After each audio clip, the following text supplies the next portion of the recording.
ప్రభునందు నాకు అత్యంత ప్రియమైనటువంటి వారులారా, మన ప్రభువును రక్షకుడైనటువంటి యేసుక్రీస్తు వారి యొక్క శుభనామములు మీ అందరికీ నా హృదయపూర్వకమైన శుభములు వందనములు తెలియజేస్తున్నాను. ఉదయకాల సమయంలో దేవుని వాక్యాన్ని ధ్యానం చేసుకుందాము. ఈరోజు వాక్య ధ్యానము కొరకు మనం తీసుకున్నటువంటి లేఖన భాగము కీర్తనల గ్రంథము 50వ కీర్తన 15వ వచనం చదువుకుందాం. ఆపత్కాలమున నీవు నన్ను గూర్చి మొరపెట్టుము, నేను నిన్ను విడిపించెదను, నీవు నన్ను మహిమపరిచెదవు. ఆమేన్. దేవుని నామమునకు మహిమ కలుగును గాక. ఈ వాక్య భాగాన్ని మనం గమనించినట్లయితే 3 భాగాలు ఈ వాక్యంలో మనకు కనబడుతున్నవి. మొట్టమొదట ఆపత్కాలంలో మనము దేవునికి మొరపెట్టాలి. రెండవది, మనం మొరపెట్టినప్పుడు దేవుడు ఆ యొక్క మనకున్నటువంటి శోధన నుంచి మనలను విడిపిస్తాడు. మూడవది, ఎప్పుడైతే దేవుడు మన పట్ల కార్యం చేస్తాడో, శోధన నుంచి మనం తప్పిస్తాడో, అప్పుడు మనం చేయవలసింది ఏంటంటే దేవుని నామాన్ని మహింపరచాలి.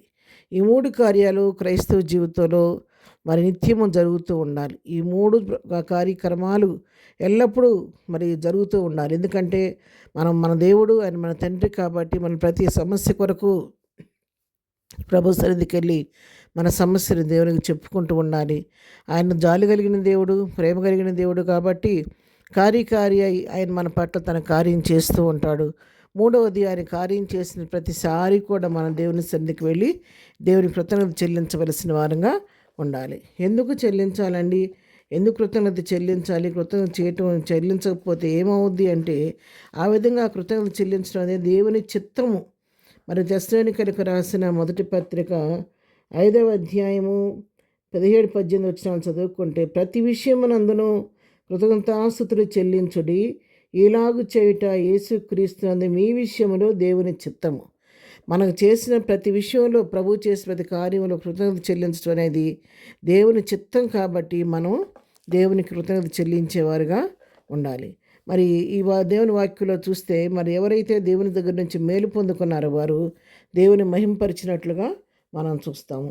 అపొస్తలుల కార్యం 3వ అధ్యాయంలో మనం గమనిస్తే, ఇక్కడ మరి ఒక కుంటివాడు శృంగారమున దేవాలయం దగ్గర ద్వారమునద్ద కూర్చున్నటువంటి ఒక కుంటివాడు ఉన్నాడు. ఆ కుంటివాడు మరి పుట్టినది మొదలుకొని కుంటివాడు అక్కడ భిక్షమెత్తుకుంటూ ఉండేవాడు.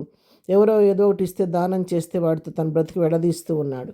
ఒక దినాన పేతురు యోహానులు మరి ఆ దేవాలయానికి ఎక్కిపోతున్న సమయంలో మరేమైనా ఇస్తారని వాళ్ళ వైపు చూస్తుంటే, పేతురు అంటాడు కదా, నీకు ఇవ్వడానికి నా దగ్గర వెండి బంగారాలు లేవు, కానీ నాకు కలిగిన దాన్ని నీకు ఇస్తున్నానని చెప్పిన జడు యేసుక్రీస్తు నామమున నడవమని చెప్తాడు. ఎప్పుడైతే ఆ మాట చెప్తాడో వెంటనే అతను కుడి చేయి పట్టుకొని లేపగానే వాని పాదములు చీలమండలు బలం పొందినాయి అంటే, వాడు దిగ్గున లేచి నిలిచి నడుచుచు గంతులు వేయచ్చు దేవుని స్తుతించుచు వారితో కూడా దేవాలయంలోనికి వెళ్ళాను. చూసారా, పుట్టినప్పటి నుంచి కుంటివాడు ఉన్నటువంటి ఇతరు ఎప్పుడైతే పేతురు తన చేయి పట్టుకొని లేపాడో, యేసుక్రీస్తు నామంలో నడవమని చెప్పాడు. ఆయన పాదాలు చీలమండలం బలం పొందుకుంటే వాడు దిగ్గును లేచాడంట, నిలబడ్డాడంట. నిలబడి నడవటం మొదలుపెట్టాడు. నడవటమే కాదు, గంతులు వేయటం మొదలెట్టాడు. ఎప్పుడైతే తనలో ఆ మార్పు కనబడిందో ఏం చేస్తున్నాడు? దేవుని స్తుతిస్తూ దేవాలయంలోనికి వెళ్ళాడు. అవునండి, మనం ఇది అలవర్చుకోవాలి మన జీవితాల్లో. మనం కూడా మన జీవితాల్లో మనకి కలుగుతున్నటువంటి ప్రతి సమస్యలో ప్రభు సన్నిధిలో ప్రార్థన చేసుకొని ప్రభు సహాయం తీసుకుంటూ ప్రభు చేసిన మేళ్ళను బట్టి ప్రభుని స్తుతించేవారుగా, దేవుని నామాన్ని మహింపరిచేవారుగా మనం ఉండాలన్నమాట. ఒకవేళ చెల్లించకపోతే ఏమవుద్దంటే, నిన్ను బట్టి దేవుడు దుఃఖపడుతూ ఉంటాడు.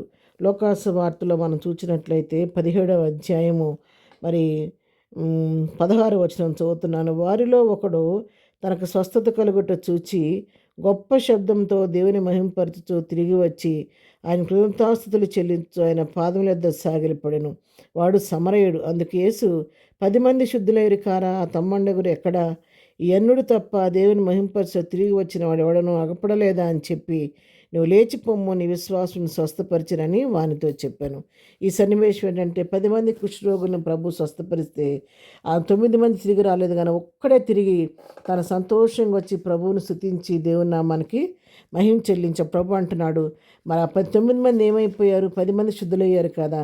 ఈ అనుడైనటువంటి సమరుడైనటువంటి ఈయన తప్ప దేవుని మహింపరిచేవారు ఎవరు లేరా అని దేవుడు ప్రశ్నించినట్టుగా మనం చూస్తున్నాం. కాబట్టి ఇది మనం కూడా ఆ విధంగా మంచి సమరయుడిలాగా కృతజ్ఞతాభావం కలిగి ప్రభును స్తుతించేవారిగా మన జీవితాల్లో చేసిన మేళ్ళను తలపోసుకుంటూ ప్రభువును స్తుతిస్తూ దేవుని నామాన్ని మహింపరుస్తూ ముందుకు సాగిపోదాం. ప్రార్థన. ప్రేమగలిగిన తండ్రి, పరిశుద్ధురాన్ని కొందనాలు ఉదయకాలం మా జీవితాల్లో చేసిన ప్రతి మేరకు కృతజ్ఞతలు చెల్లించే అనుభవం మాకు దయచేయండి. ఈ దినం మేము వెళుతున్న మార్గాల్లో చేర్చున్న పనిపాట్లో తోడుగుండండి. వాతావరణం మీ స్వాధీనం చేసుకొని దినం బర్త్డే మేనేజ్ చేసుకొని బిడ్డలను దీవించి ఆస్వాదించి ప్రతి వారి పట్ల కృప చూపించమని యేసు నామములో ప్రార్థించి అడిగి పొందుకొని ఉన్నాము తండ్రి. ఆమెన్. ప్రభు కృప సదాకాలం మనందరికీ తోడయుండి నడిపించును గాక. ఆమెన్.